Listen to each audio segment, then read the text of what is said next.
성도 여러분 안녕하십니까? 여러분들을 진심으로 사랑합니다. 이 찬양은 제가 성경학교 출신인데요, 여름 성경학교에서만 부르는 줄 알았는데 이 찬양대를 통해서 이렇게 찬양이 불려지니까 정말 아름다운 찬양이네요. 너무나도 감동적인 찬양을 하나님께 영광 돌려주신 지휘자, 찬양대원들, 반주자 모두 진심으로 감사합니다. 여러분 감사합니까? 네, 맞습니다. 오늘 말씀은 제가 사실은 아버지의 날이 오면은 아버지에 대해서 설교를 해야 되겠다 이렇게 생각을 하고 있었거든요. 근데 아버지 날을 잃어버렸어요. 네. 오늘 안실학교 순서를 통해서 아버지 날이 왔구나 이제 깨달은 거예요. 그리고 꽃도 안 달아주더라고요. 그래서 역시 아버지는 어머니의 뒷전이구나 그렇게 생각을 했습니다. 어머니의 나라고 어머니하고 경쟁하고 싶은 마음은 없고, 네. 당연하죠. 우리 어머님이 최고입니다. 자, 오늘은 제가 자비인가 경쟁인가 요한복음 말씀 계속 되겠습니다. 오늘은 요한복음 5장에 있는 말씀인데요, 이 말씀 제가 다시 좀 읽어보겠습니다. 요한복음 5장 5절로 8절인데요 예수께서 누운 것을 보시고 병이 벌써 오래인 줄 아시고 이르시되 내가 낫고자 하느냐. 병자가 대답하되 주여 물이 동할 때 나를 못에 넣어줄 사람이 없어 내가 가는 동안에 다른 사람이 먼저 내려가나이다. 예수께서 가라사대 일어나 네 자리를 들고 걸어가라 하시니, 8절은 다 같이 한번 읽겠습니다. 시작. 그 사람이 곧 나아서 자리를 들고 걸어가니라. 이날은 안식일이니. 헝가리의 무라비크라고 하는 유명한 작가가 있는데요, 이 사람이 이런 꽁트를 썼습니다. 나는 날씨가 좋은 날 호수의 잔잔한 물가에 있는 공원 벤치에 앉아 있었다. 그런데 걸스카우트 소녀 하나가 발을 헛디뎌 물가에 빠져 허우적거리고 있었다. 나는 이 소녀를 건져주기로 마음을 먹었지만 많은 사람들이 보는 가운데 하고 싶었다. 그래서 나는 많은 사람들이 모여드는 것을 의식하면서 벤치에서 천천히 일어서서 서서히 신을 벗고 양말을 벗으려고 할 때였다. 바로 그때 길을 지나던 한 사나이가 먼저 물로 뛰어드는 것이 아닌가. 나는 양말을 벗다 말고 옷을 입은 채로 그 아이는 내 차지야 하며 물속에 뛰어들었다. 그 친구는 먼저 구하는 사람이 장땡이지 하고 내 앞을 가로막았다. 우리 둘은 그 소녀가 어떻게 되었는지 모른다. 왜냐하면 우리 둘은 모두 병원에 실려갔기 때문이다. 그 친구는 나의 얼굴을 강타했고 나는 그 친구의 이빨을 부러뜨렸기 때문이다. 여러분, 지금 이 상황은 자비를 베풀어서 서로 협력해서 이 아이를 살려낼 때인지 아니면 지금 공명심을 위하여 서로 경쟁할 때인지를 아주 혼란스럽게 만드는 얘기입니다. 사람이 죽어가는데 경쟁하는 모습은 흡사 오늘날의 우리의 삶의 모습이 아닐까 생각을 해보게 됩니다. 요한복음 5장은 딱 열면은 자비인가 아니면 경쟁인가라는 오늘 설교 제목이 바로 이 질문이 생각나게 하는 상황이 똑같이 요한복음 5장에 벌어지고 있습니다. 여기 요한복음 5장에서 등장하는 이 38년 된 병자가 누워 물을 동하기를 기다리는 이 물가는 성경에 베데스다 연못이라고 말하고 있습니다. 히브리어로 베데스다라고 하는 말은 그 뜻이 자비의 집이다라고 되어 있습니다. 사람들이 이 연못의 이름을 베데스다라고 지은 것은 이곳에서 많은 환자들이 하나님의 자비를 경험하여 치료를 다 받으면 좋겠다라고 하는 의미에서 이 이름을 지었을 것입니다. 또 많은 환자들이 이곳에 몰려온 것은 어떻게 하든지 이 자비의 집이란 이 베데스다 연못가에서 하나님의 이 치료의 자비를 얻고 다 돌아가고자 하는 그러한 열망으로 이곳에 왔을 것입니다. 그러나 이 베데스다 연못가의 현실은 결코 자비의 원칙이 통하는 곳이 아니었습니다. 철저하게 하나님의 자비가 무시되고 사생결단으로 환자들이 서로 경쟁을 하면서 자신의 피나는 노력만이 엿보이는 그곳이 바로 이 베데스다 연못가의 현실이었습니다. 그 이유는 이 베데스다 연못가에 옛날부터 내려오는 전설 때문이었지요. 가끔 이 연못에 물이 움직인다는 거예요. 자기 스스로. 그때 그 물이 움직일 때 제일 먼저 딱 한 사람 제일 먼저 그 물에 뛰어드는 사람이 낫는다 하는 그러한 전설이죠. 성경에서도 이 물이 동함을 기다리는 이는 천사가 가끔 못에 내려와 물을 동하게 하는데 동한 후에 먼저 들어가는 자는 어떤 병에 걸렸든지 낫게 됨이라 라고 가로를 쳐놓고, 이 가로를 쳤다는 의미는 이게 사실이 아니라는 거예요. 이게 전설이라고 하는 것을 하나의 속설을 갖다가 인용하여 이야기하고 있는 것이죠. 베데스다 연못은 아마도 간헐천으로 여겨집니다. 여러분 혹시 저 서부 북서부 쪽에 엘러스톤에 가보셨습니까? 이 엘러스톤에 가보면은 어떻겠습니까? 물이 시간이 되면은 쫙 뿜어올라요. 막 물이 자동으로 움직이는 거죠. 아마 그런 화산과 좀 영향이 좀 있는 것 같은데요. 이 베데스다 연못도 그러한 영향으로 가끔 물이 요동을 치는 겁니다. 아마 얼마나 위로 뿜어 올라왔는지는 잘 모르겠습니다만은 확실히 물이 움직였던 것은 사실인 것 같습니다.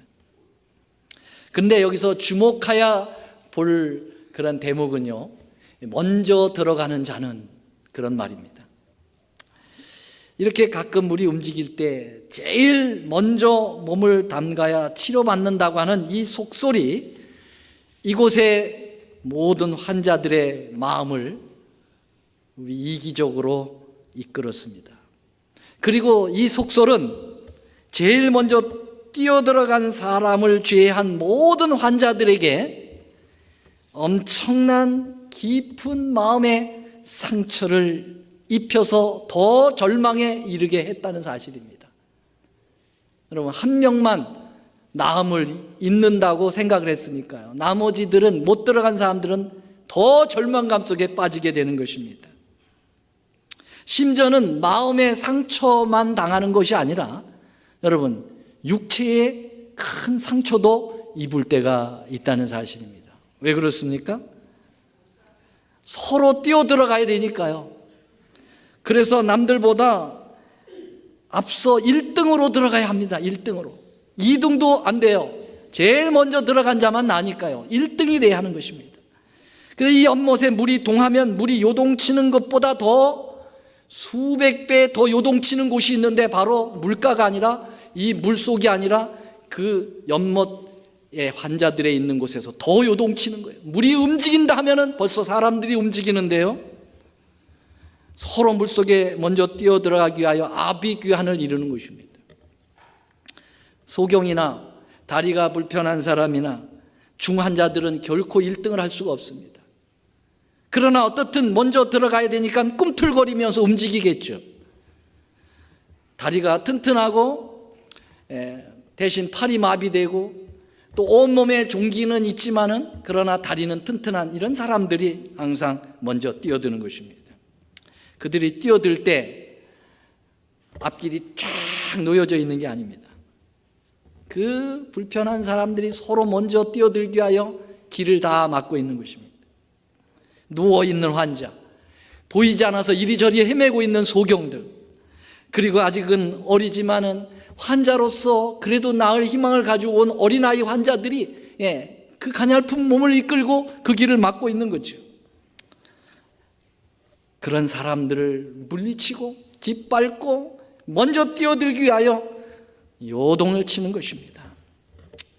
여러분, 이런 과정에서 마음의 상처뿐만 아니라 그들에게 짓밟혀서 더 큰 상처를 입는 일들이 비일비재했다는 사실이죠. 여기 시대의 소망에는 그 부분에 대해서 이렇게 자세히 말씀하고 있습니다. 수백 명의 환자들이 그곳을 방문했으나 물이 요동할 때에는 무리가 너무 많아서 자신들보다 약한 남자, 여자, 아이들을 발로 짓밟으면서 서로 앞을 다퉈 밀려 들어갔다. 많은 사람들이 그 못 가까이에 갈 수도 없었다. 못 가까이에 이르기에 성공한 많은 사람들이 그 못 바로 옆에서 죽었다. 그렇게 이야기하고 있습니다. 여러분, 분명히 저는 이 속설은, 이 전설은 마귀가 만들어냈다고 생각합니다. 이 자비의 집에서 자비가 베풀어지는 것이 아니라 약육강식이에요. 적자 생존이 생존 경쟁을 시키는 것입니다.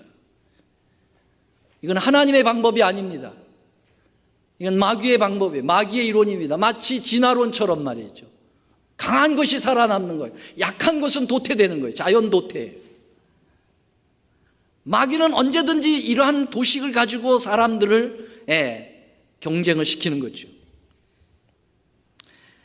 이 사실이 이 베데스다 연못가에서 이 전설은 말이죠, 전혀 하나님께서 치료하시는 방법과 거리가 먼 미신과 같은 샤머니즘적인 것입니다. 여러분, 물이 움직이는데 제일 처음 먼저 들어간 사람만 난다. 이건 미신이에요.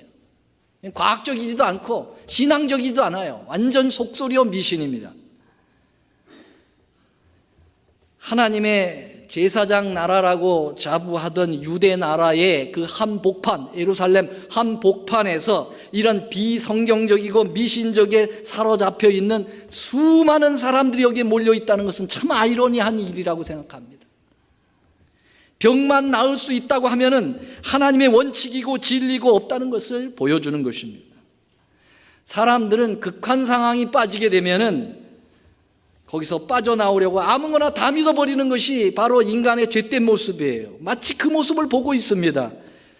마치 물에 빠진 사람이 지푸라기라도 건져 잡으려고 하는 것이죠. 여러분, 저희 어머니는 6남매를 낳으신 분이신데요, 제가 5번째 아들입니다. 아들로는 4번째, 딸하고 포함해서는 5번째인데요, 저를 낳고 난 다음에 도저히 다시는 아기를 낳고 싶은 마음이 없으신 거예요. 너무 힘드셔서.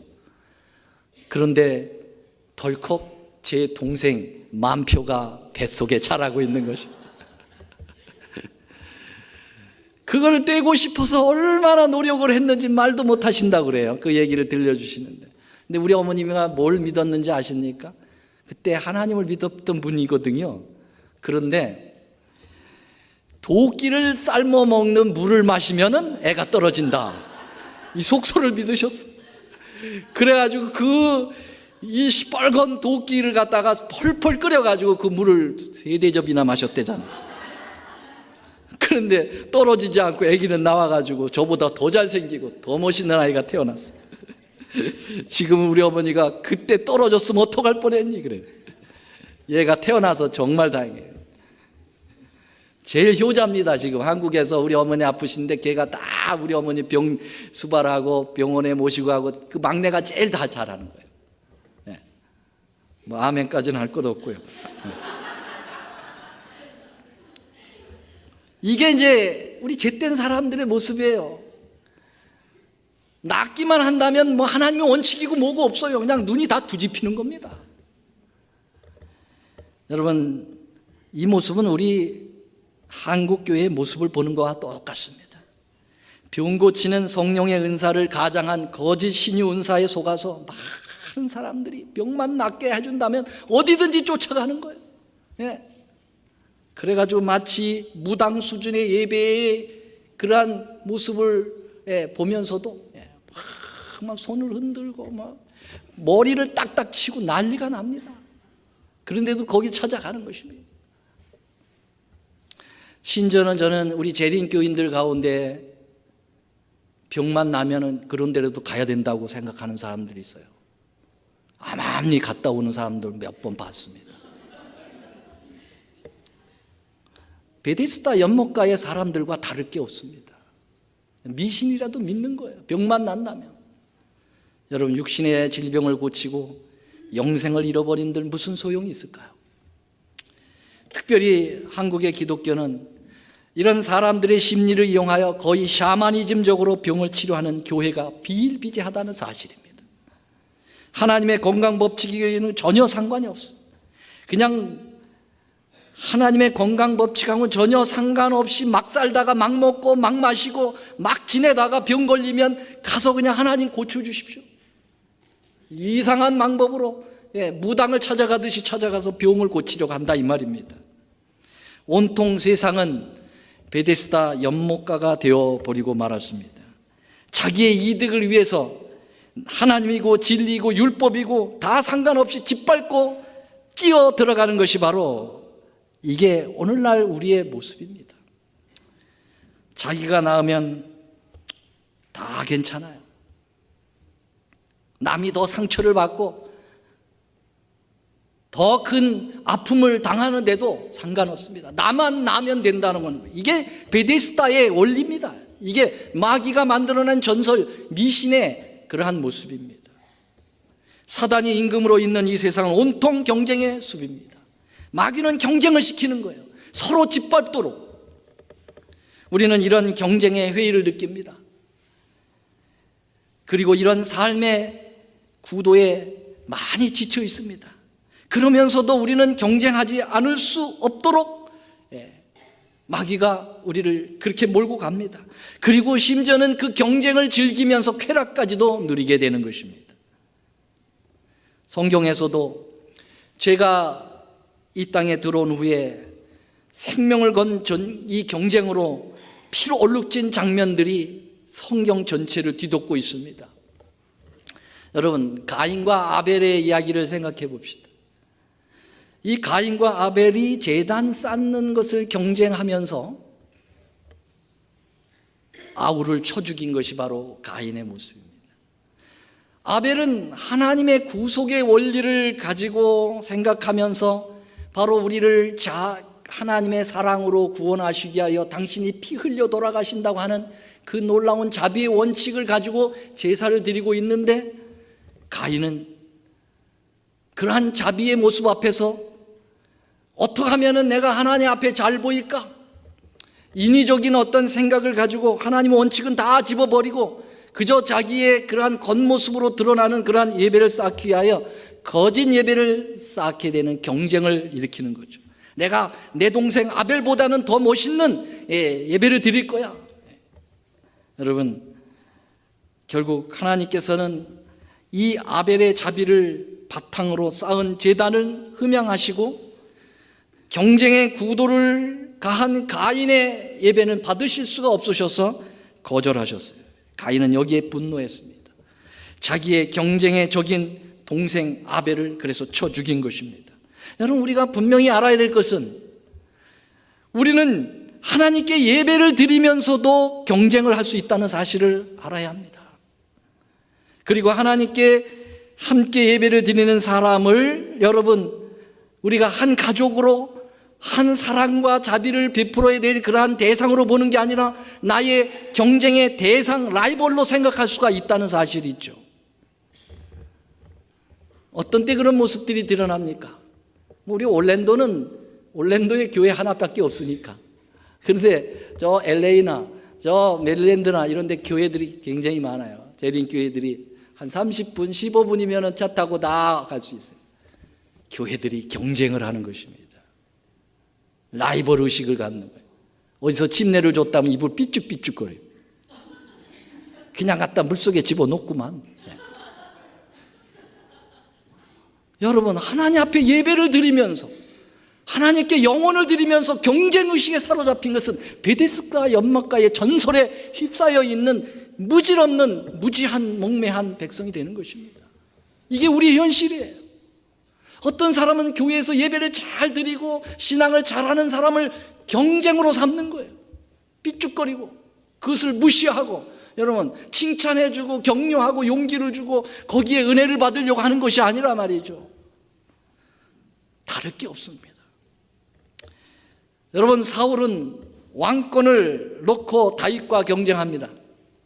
다윗은 사울을 하나님께서부터 주신 기름 부음 받은 왕이라고 인정하고 얼마든지 죽일 수 있는 기회를 그는 자비를 베풀었습니다. 그렇습니까? 자비를 베풀었어요. 자기를 죽이려고 찾아왔던 사람이, 그 원수가 바로 이 깜깜한 굴에 큰 일을 보러 왔는데 아무도 없는 거예요. 그냥 한 칼에 베어버리면 죽여버릴 그러한 순간에 그 부하가 한 칼에 베어버리자고 채근하고 있을 때 노라고 얘기도 할 것도 없고 그냥 가만히만 있으면 베어버리는 것인데 거기서 뭐라고 그랬어요? 노! 그랬어요. 경쟁하지 않았어요. 자비를 베풀었어요. 이 자비를 베푸는 다윗 앞에 사울은 끝없이 경쟁합니다. 저놈이 살아있으면 내 왕권을 빼앗아갈 거야. 결국은 그 경쟁심이 자기도 죽고 다윗에게도 큰 상처를 입히고 자기 가족들 다 멸절에 들어가는 그런 불행을 낳을 수 있다는 것이죠. 여러분, 베데스다 연못가가 바로 그거 아닙니까? 자비라고 하는 자비의 집, 하나님의 은혜가 베풀어줘야 될, 서로 격려하고 용기를 줘야 될 그곳에서, 여러분, 한쪽에서는 자비라고 하는 것이 분명히 존재하고 있는데 한쪽에서는 끝없는 경쟁을 통해서 사람을 짓밟고 죽여나가는 그런 비참한 현실의 모습을 우리에게 보여주는 것입니다. 예수님 당시에 바리새인들, 사두개인들, 서기관들, 유대 지도자들은 여러분 서로 경쟁했습니다. 서로 간의 경쟁. 그래서 바리새파가 오르냐, 사두개파가 오르냐, 누가 더 높으냐, 거기까지 좋습니다. 심지어는 하늘의 왕 예수 그리스도, 그분과 경쟁을 하려고 드는 것입니다. 얼마나 무지한 짓들을 하고 있었습니까? 예수님께서 이 땅에 오셔서 나타나시고 난 다음에 그들의 인기가 다 예수님에게 넘어가 버렸거든요. 그래서 예수님을 경쟁의 라이벌로 생각하기 때문에 저 사람을 죽여야 된다. 그래야 인기가 우리에게 다시 돌아온다. 와, 어떻게 자기를 구원하러 오신 하나님을 모르고 끝없는 경쟁심에 놓여서 하나님의 자비를 무시해버렸는지. 경쟁인가 자비인가? 여러분, 거듭나지 못한 예수님의 제자들이 자비의 구세주를 따르면서 서로 경쟁했습니다. 예수님께서 한참 길을 제자들과 같이 가다가 갑자기 조용해요. 아무도 안 쫓아와. 이렇게 뒤를 돌아보면은 저기서 제자들이 뭐 하고 있는 거예요? 서로 싸우는 거예요. 뭘 가지고 싸우는 거예요? 누가 더 크냐 이거죠.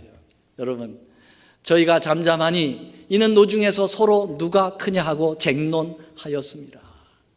예수님이 얼마나 답답했을까요? 지금 마귀의 그 원리를 제자들이 지금 답습하고 있는 거예요. 경쟁하는 것입니다. 누가 더 크냐? 그래서 예수님께서 앉혀놓고 어린아이 데려다가 어린아이 같이 되라고 말씀하신 게 이거죠. 그게 굉장히 많이 나와요. 얼마나 많이 싸웠는지 말이죠. 여기 보면 누가복음 9장에, 누가복음 22장에 계속 제자 중에서 누가 크냐 하는 변론이 일어나니 또 저희 사이에 그중 누가 크냐 하는 다툼이 난지라. 제자들이 걸핏하면 싸우는 게 누가 크냐 이거예요. 경쟁하는 것입니다. 경쟁하려면 남을 무시해야 돼요. 남을 짓밟아야 합니다. 그래야 내가 커지니까요. 죄의 모습에서는 언제나 경쟁의 모습이 있습니다. 일본의 그 부모들은 학교에 아이들을 보내면서 뭐라고 얘기한다고 그래요? 가서 남에게 피해 입히면 안 돼. 이게 이제 일본 부모들이 하는 당부예요. 그런데 유대인 부모들은 아이들을 학교 보내면서 뭘 얘기할까요? 가서 질문 많이 해. 선생님께 질문을 많이 해. 한국 부모들은 학생들을, 자기 아이들을 학교에 보내면서 뭘 부탁합니까? 1등 해. 네가 1등 해야 돼. 참 재밌죠. 일본보다 훨씬 기독교적인 성향이 강한 한국에 이렇게 죄로 물들어 버리고 왜곡된 신앙에 빠지게 되니까요, 완전히 마귀의 경쟁 구도에 우리의 자녀를 몰아넣는 것입니다. 이 한국 교육이 특별히 그래요. 이 세상 교육이 다 그렇습니다만은, 제가 교목으로 있을 때 무슨 제도가 있냐, 지금도 아마 있을 거예요. 내신 성적이라는 게 있어요. 내신 성적. 내신 성적은 여러분 절대적 평가가 아니라 상대적 평가입니다.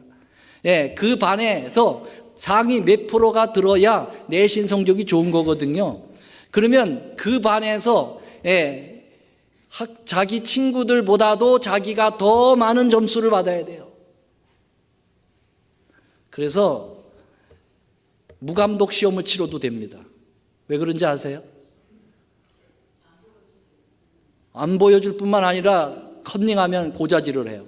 왜냐하면 그렇게 안 하면 자기가 떨어지니까요. 그러니까 이런 교육제도는 사랑하는 우리의 동료 친구들을 우정과 사랑으로 생각하는 게 아니라 경쟁의 대상입니다. 적이에요, 적. 내가 성공하는데 걸림돌이 되는 거예요, 이 아이들이. 그러니까 걔들끼리 뭘 배우겠습니까, 여러분?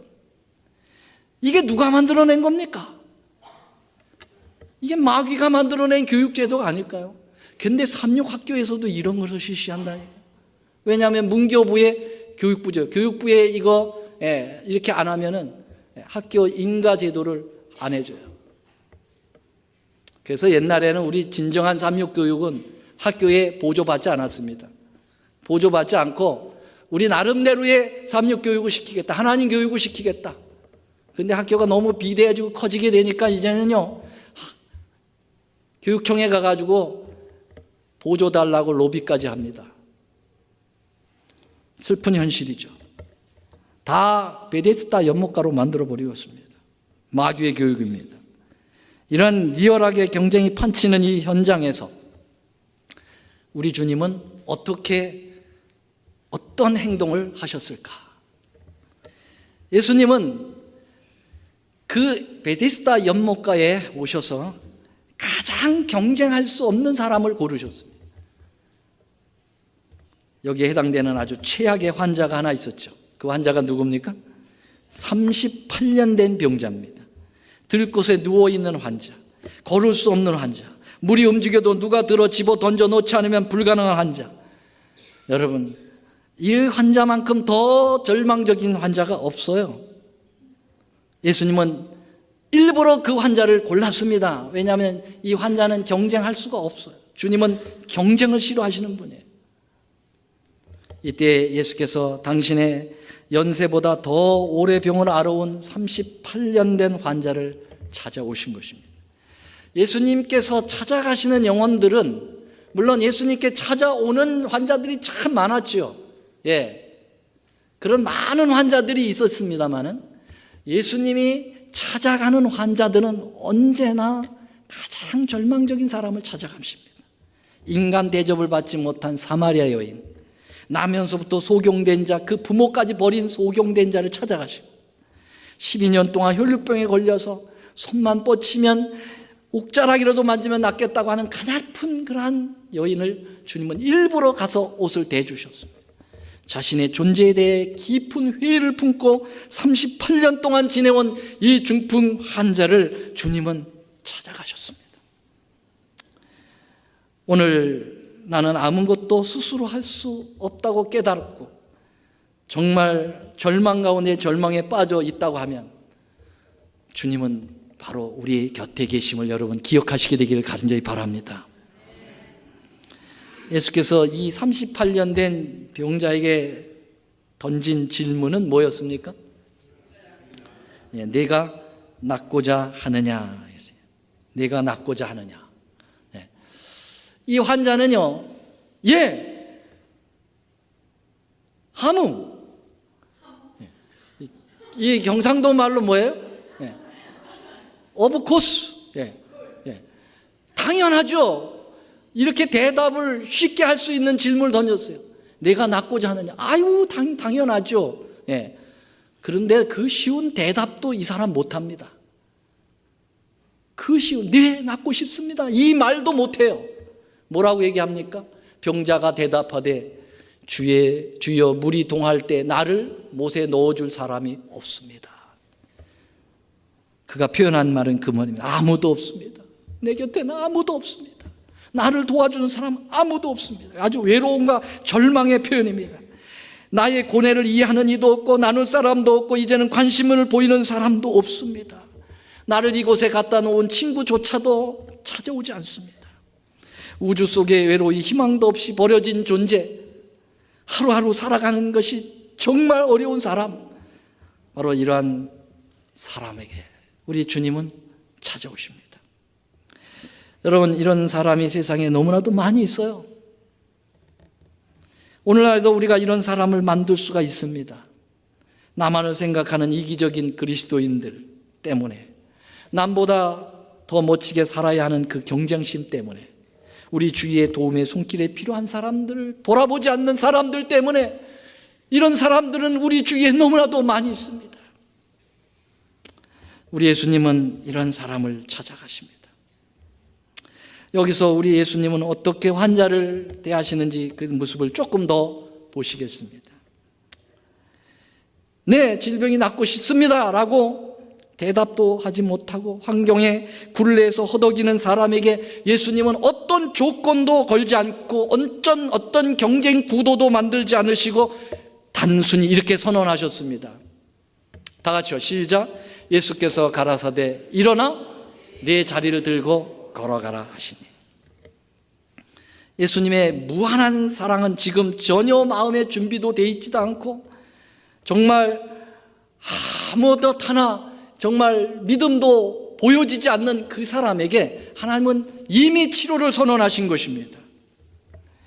예수께서는 여기 시대의 소망에 이렇게 얘기했습니다. 예수께서는 이 환자가 당신을 믿는 믿음을 활용하도록 요구하지 않으신다 그랬어요.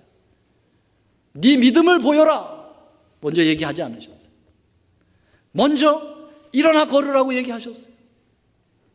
그는 단순히 일어나 네 자리를 들고 걸어가라고만 말씀하셨다. 여기에 우리의 위대한, 우리의 놀라운 희망이 있다고 저는 믿습니다. 여러분, 주님, 저는 믿음이 없습니다. 저는 아무것도 못해요. 그런 사람들조차도 주님은 치료하시는 분이십니다. 절대적인 사랑의 하나님, 이런 주님이 우리 곁에 계심을 여러분 믿으시게 되길 바랍니다. 예수님과 이 환자 사이에는 어떠한 복잡한 구도가 없습니다. 마귀는 항상 사람과 사람 관계를, 하나님과 우리의 관계를 복잡하게 만들고, 그리고 아주 까다롭게 만들고 서로 경쟁하게 만들어서 아예 지쳐버리게 만들어버리는 것이지만은 우리 예수님은 어떤 것도 깔지 아니하고 단순하게 여러분 일어나 걸으라고 말씀해 주시는 분이십니다. 이 놀라운 역사는 오순절 성령으로 충만해서 베드로와 요한이 성전으로 들어갈 때 나면서 안진뱅이 된 그 자를 뭐라고 그랬어요? 뭐라고 얘기했습니까? 내게는 은과 금은 없어도 나사렛 예수의 이름으로 명하노니 일어나 뭐 하라고요? 걸어라. 어떤 것도 제시하지 않고 오직 나사렛 예수라고 하는 이름을 걸고 일어나라고 말하고 있습니다. 많은 사람들이 이제 그 명령과 함께 이 안진뱅이의 다리에 힘이 생기고 펄쩍펄쩍 뛰고 하나님을 찬양하고 난리가 났어요. 예루살렘 사는 사람이라면 다 이 성전 미문에 앉아있는 나면서 안진뱅이 된 이 사람을 모르는 사람이 없어요. 항상 거기서 구걸을 했으니까 오랫동안 성전을 드나드는 사람은 이 사람을 너무나도 익히 잘 아는 것입니다. 그런데 어느 날 이 사람이 벌쩍벌쩍 뛰어다니고 하나님을 찬양하고 난리가 났어요. 누가 고쳤냐? 베드로와 요한이 고쳤다. 그 사람들이 베드로와 요한을 쳐다보면서 야, 대단한 사람이라고 여기면서 주목하고 있었습니다. 이때 베드로와 요한이 이렇게 얘기합니다. 사도행전 3장 12절, 베드로가 이것을 보고 백성에게 말하되 이스라엘 사람들아, 이 일을 왜 기히 여기느냐? 우리의 개인의 권능과 경건으로 이 사람을 걷게 한 것처럼 왜 우리를 주목하느냐? 이 요한하고 내가 그렇게 한 것이냐? 아니다. 이게 3장 16절은 위대한 말씀이 나옵니다. 3장 16절, 요한복음 3장 16절도 위대한 말씀이지만 사도행전 3장 16절도 위대한 말씀이에요. 한번 같이 읽어보겠습니다. 시작. 그 이름을 믿음으로. 여러분, 그 이름이 누구요? 나사렛 예수의 이름이에요. 다시 한번 시작.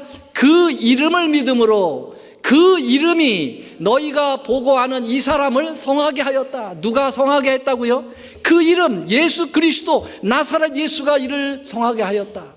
노란 글씨는 더 위대한 고백입니다. 시작. 예수로 말미암아 난 믿음이 너희 모든 사람 앞에서 이같이 완전히 낫게 하였느니라. 아멘. 누가 믿음을 만들어냈다고 그랬습니까? 안진뱅이가?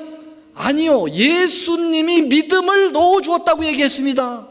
그래서 그 믿음을 넣어줘서 그 믿게 된 사람이 낫게 되었다. 다 누구의 행위입니까? 다 예수님의 행위예요. 환자는 한 것이 아무것도 없는 것입니다. 믿음조차도 예수님께서 넣어주셨다고 말씀하셨습니다. 여기 베데스다 연못가에 38년 된 병자가 할 게 뭐 있습니까? 아무것도 없는 것입니다. 네. 여러분, 교회나 갈 수 있었겠습니까? 38년 된 병자가 누가 데려갑니까? 그러니 거기에 믿음을 넣어줄 시간이 어디 있었고 그러한 경험이 어디 있겠습니까? 그런 사람에게 예수님은 오셔서 믿음을 요구하지 아니하고 일어나 걸으라고 나을 수 있다고 하는 확신을 심어준 것입니다. 믿으십니까? 그래서 그 사람은 일어나 걸었은 것입니다. 그러나 그 사람의 믿음은 그 말씀을 굳게 붙잡는다. 모든 신경과 근육이 새로운 생명으로 전율하고 절던 그의 다리는 건강하게 움직인다. 그가 의심하지 않고 그리스도의 명령에 순종하기로 자기의 뜻을 정하자 그의 모든 근육이 그의 의지에 응답한다. 자기의 다리로 일어서면서 그는 자기의 활동적인 사람이 되어 있음을 느낀다. 예수께서는 하나님의 도움에 대한 아무런 보증도 그에게 주지 않으셨다. 그 사람은 멈춰 의심하여 그가 나을 수 있는 유일한 기회를 놓칠 수도 있었다. 그러나 그는 그리스도의 말씀을 믿었으며 그 말씀에 입각하여 행동하자 힘을 얻었다. 여러분, 이것입니다. 중요한 것은 믿는 것입니다. 주님께서 말씀하신 것을 그대로 믿으면 되는 것입니다. 아멘. 네. 일어나 걸으라고 하면 일어나 걷고 믿으면 일어나 걷게 되는 것이죠. 오늘날 우리가 제대로 치료받지 못하는 것은 이러한 순수한 믿음이 없는 거예요. 될까? 의심하는 거죠.